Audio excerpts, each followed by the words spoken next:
Hello दोस्तों, welcome to money stalkers. तो इस वीडियो के अंदर हम लोग बात करने वाले हैं मल्टीपल स्टॉक्स के बारे में। तो चलिए सबसे पहले हम लोग बात करेंगे IEX के बारे में। अभी देखिएगा, IEX का बिजनेस हर एक लोगों को पता होगा। अगर आपको पता नहीं तो मैं क्लियर करना चाहूँगा। IEX काम क्या करता है? एक तो कंपनी पावर को एक्सचेंज करता है, as well as company energy को एक्सचेंज करता है। यही कंपनी का कोर हमें बिजनेस नजर आ रहा है।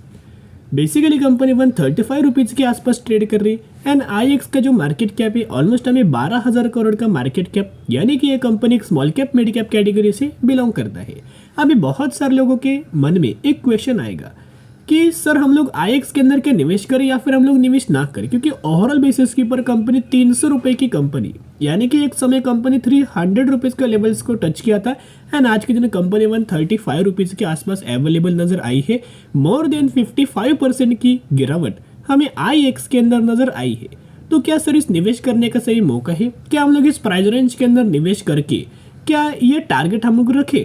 तो चलिए हर एक पैरामीटर्स के बारे में दोस्तों हम लोग बात करेंगे। पिछले एक महीने का अगर आप परफॉर्मेंस देखोगे तो पिछले एक महीने में 7% की रैली हमें IEX इस कंपनी के अंदर नजर आ चुकी है। एक बिग अलर्ट में शेयर करना चाहूँगा, करंटली फ्रेश बाइंग करने का बिल्कुल भी मौका नहीं है।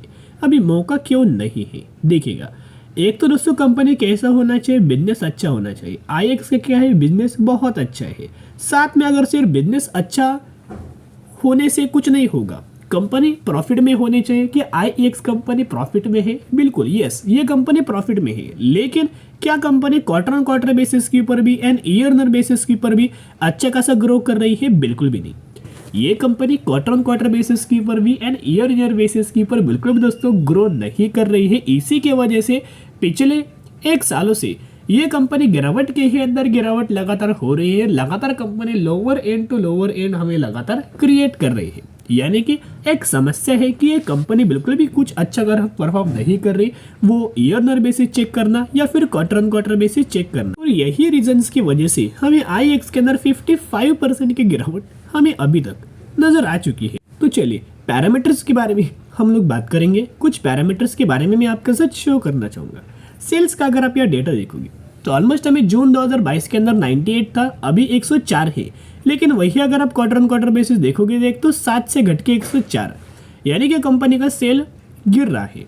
साथ में कंपनी का नेट प्रॉफिट अगर आप देखोगे तो पिछले साल 69 करोड़ था, इस साल अगर आप देखोगे 74 करोड़, यानी कि ईयर बेसिस फ्लैट है। लेकिन अगर आप वही क्वार्टर ऑन क्वार्टर बेसिस देखोगे 83 करोड़ से घट के 74 करोड़, तो यह बहुत ज़्यादा हमें कंपनी का जो प्रॉफिट है वो लगातार दोस्तों घट रहा है एंड साथ में सिमिलर तरीके से अर्निंग पर शेयर का भी डेटा नजर आ रहा है। IEX के दोस्तों एक बात अच्छी है, ऐसा नहीं कि सभी बात बुरी है।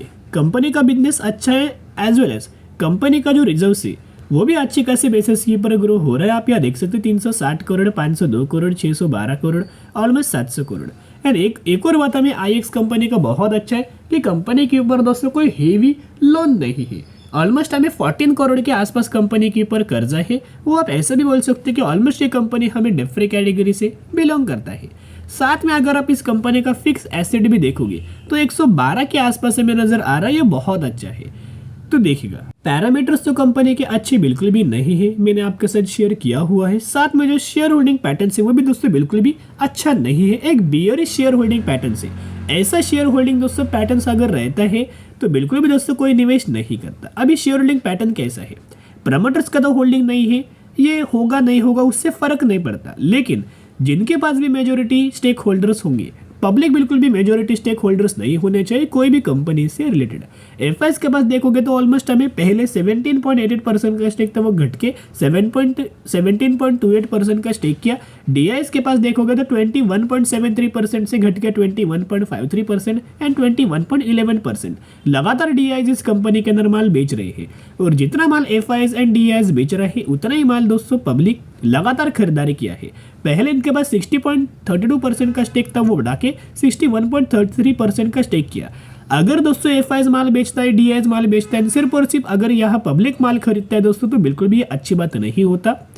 FIs के पास तो अच्छा खासा स्टेक होना चाहिए या फिर DIs के पास दोस्तों अच्छा खासा स्टेक होना चाहिए। तो एक रिक्वेस्ट दोस्तों मैं आपके साथ करना चाहूँगा।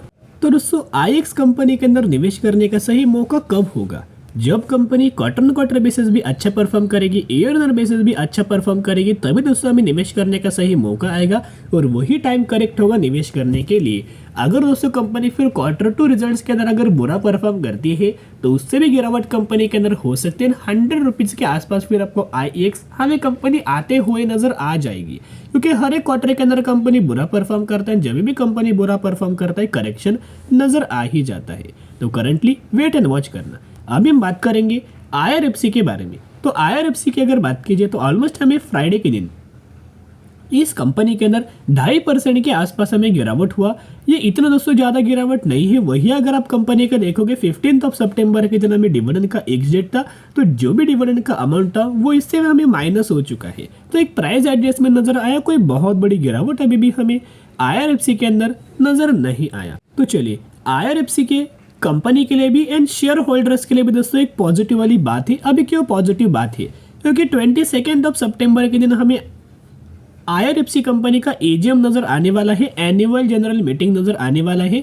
यहाँ दोस्तों आप यह देख सकते हैं फ्रेश अपडेट्स के बारे में बात करें, जो कि AGM के अंदर क्या होता है, एनुअल जनरल मीटिंग होता है। उस एनुअल जनरल मीटिंग के अंदर दोस्तों कंपनी के मैनेजमेंट अभी कौन कौन से पॉइंट्स के ऊपर दोस्तों डिस्कस कर सकते। एक तो ये कंपनी की रेवेन्यूज ग्रोथ के ऊपर डिस्कस कर सकते, प्रॉफिट ग्रोथ के ऊपर डिस्कस कर सकते, मार्जिन ग्रोथ के ऊपर डिस्कस कर सकते, साथ में जो आने वाले फर्दर जो जितने भी हमें ऑर्डर्स मिलने वाले हैं, जितने भी प्रोजेक्ट्स मिलने वाले हैं, उन सभी पैरामीटर्स की और दोस्तों इस कंपनी के मैनेजमेंट हमें डिस्कशन कर सकता है। और इन सभी को मिला के अगर आप देखोगे तो एक आउटपुट, एक आउटकम हमें कंपनी दे सकता है। और वो आउटकम कब आएगा? रिपोर्ट का 22 सितंबर का वो आउटकम आपको नजर आ ही जाएगा। AGM का आउटकम नजर आएगा।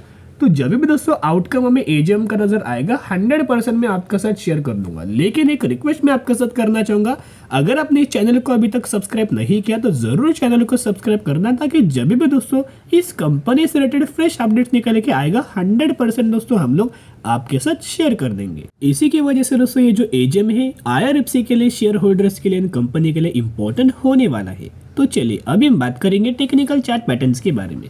जो कंपनी का दोस्तों इंपॉर्टेंट अभी जो सपोर्ट लेवल आपको नजर आ रहा है 75 रुपीज के आसपास दोस्तों, एक्सट्रीमली हायर लेवल हमें कंपनी का सपोर्ट लेवल नजर आ रहा है।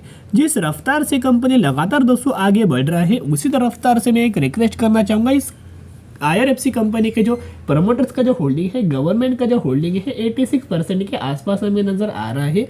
तो कभी ना कभी IRFC कंपनी के अंदर दोस्तों AGM आ ही सकता है। बहुत ही जल्द कंपनी के अंदर AGM आएगा, तो उसके ऊपर दोस्तों प्रिपेयर होना है। बहुत ही जल्द कंपनी के अंदर दोस्तों OFS आ सकता है। OFS के अंदर होगा क्या? Offer for sale. यानी कि उस ऑफर फॉर सेल के अंदर होता क्या है कि प्रमोटर्स क्या करता है, खुद कंपनी का माल बेचता है। और जब भी दोस्तों प्रमोटर्स माल बेचेगा उस प्रोसेस को बोल सकते हैं OFS। एंड जब भी माल बेचता है वो हमेशा डिस्काउंट प्राइस के ऊपर दोस्तों हमें OFS नजर आ जाता है। और जो लोग IRFC कंपनी के अंदर फ्रेश बाइंग करना चाहेंगे उनके लिए भी बिग अलर्ट शेयर करना चाहूंगा। ऑलमोस्ट कंपनी अपना लाइफ टाइम वाला हाई के ही आसपास लगातार दोस्तों नजर आ रहा है। तो करंटली तेजी के पीछे भागना मत, बहुत दोस्तों बड़ा आप फंस सकते हो। जब भी कंपनी स्टेबल होगा, जब भी कंपनी के अंदर गिरावट आएगा, उस समय दोस्तों निवेश करने की कोशिश कर सकते हो। तो चलिए भी हम बात करने वाले हैं पावर फाइनेंस कॉर्पोरेशन लिमिटेड के बारे में, PFC के बारे में हम लोग बात करेंगे।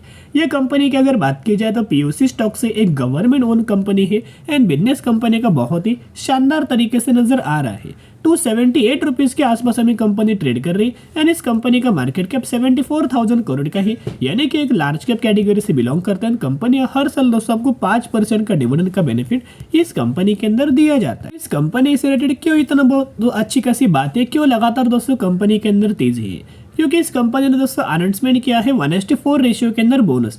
यानी कि अगर आपके पास इस कंपनी के 4 शेयर होंगे तो 4 के बदले 1 आपको बोनस शेयर दिया जाएगा और वही एग्जीक्यूशन के बाद आपके पास हो जाएंगे 5 शेयर। इसी रेशियो के अंदर कंपनी बोनस का बेनिफिट देने वाली है। अभी तक कंपनी ने एक डेट रिकॉर्डेड मेंशन नहीं किया। जब भी कंपनी एक डेट रिकॉर्डेड मेंशन कर देगी 100% हम लोग बात करेंगे। तो चलिए आज के लिए इतना। अगर आपको वीडियो पसंद है जरूर वीडियो को लाइक एंड चैनल को सब्सक्राइब कर सकते हो। फिर मिलेंगे, बाय।